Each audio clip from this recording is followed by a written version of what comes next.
अच्छा अन्न, अच्छा धन हमें अच्छी जगह तक ले जाता है।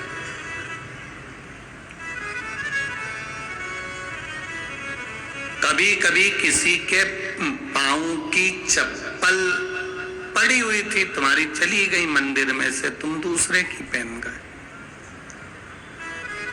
पहन तो गए, चप्पल पहन के थोड़ी दूर गए थे और मालूम पड़े एक्सीडेंट हो गया, खड्डे में गिर गए, पांव टूट गया, पांव में चोट लग गई, तकलीफ आ गई, कष्ट आ गया। दरवाजे पर चप्पल रखी थी, कोई कष्ट, कोई शरीर में तकलीफ आ गई, कोई पांव में तकलीफ आ गई, कोई तकलीफ,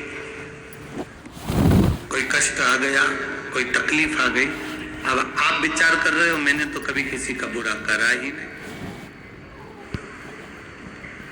मैंने तो कभी किसी का बुरा करा ही नहीं, फिर तकलीफ क्यों आई? तकलीफ आने का कारण केवल इतना था कि दूसरे के पांव की पादुका जिस पर काल मंडरा रहा था वो तेरे पांव में आ गई, वो चली, उसका दुख तुझे भोगना, उसका कष्ट तुझे भोगना, कोई दूसरा नहीं भोगेगा, भोगना तुझे। शिव महापुराण की कथा कहती है 3 चीजों से दूर रहना, दूसरे की 3 चीजें हमारे पास नहीं आना चाहिए। पांव की चप्पल, जूता, दूसरे नंबर पर छाता, तीसरे नंबर पर मांग का टीका। ये 3 चीजों से थोड़ी सी दूरी बनाकर चलना, इन 3 चीजों से थोड़ी सी। किसी के पांव की चप्पल हमारे पांव में ना आए, किसी के पांव की पादुका, किसी का जूता चप्पल हमारे पास ना आए, इसका स्मरण रखें।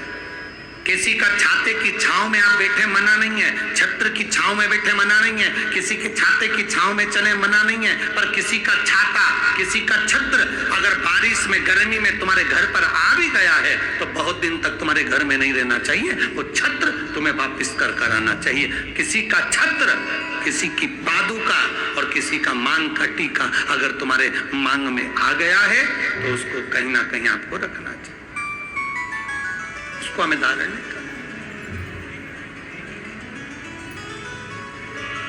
अच्छा, आपके स्मरण में है एक बात, यहाँ होता है कि नहीं होता महाराष्ट्र का तो हमको स्मरण नहीं है ऐसा, पर हमारे उधर का हम बता सकते हैं कि जब कोई मरता है, मरने के बाद में जो 12वें के दिन पंडित जी पूजन कराते हैं या 13वें के दिन कराते हैं या 10वें के दिन कराते हैं तो उसमें पद दिया जाता है। पद में छाता भी दिया जाता है, चप्पल भी दी जाती है, आसन भी दिया जाता है, लोटा भी दिया जाता है। इधर देते कि नहीं देते वो हमको नहीं मालूम, बोलो सही है कि गलत?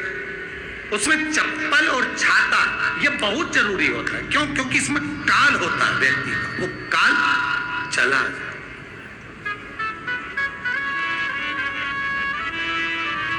कभी किसी गुरुद्वारे में गए हो आप लोग?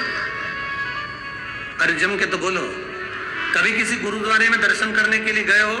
तो गुरुद्वारे में अगर दर्शन करने जाओगे तो वहां आप भोजन करो, लंगर चखो, सब कुछ करो। वहां गुरुद्वारे के बाहर या गुरुद्वारे के साइड में बड़े बड़े व्यक्ति भी तुम्हारे पांव की पादुका, चप्पल, जूते की सेवा करते हैं कि साहब यहाँ जूता रख दो, यहाँ चप्पल रख दो, यहाँ हम उठा कर दे देंगे। उसका कारण क्या है? उसका केवल एक कारण है, जो पादुका की सेवा कर रहा होता है, आए हुए भक्तों की चप्पल की सेवा कर रहा होता है, वो अपने काल को, अपने दुख को, अपने कष्ट को सब मिटा बैठता है उनके चरण की रज को प्राप्त कर।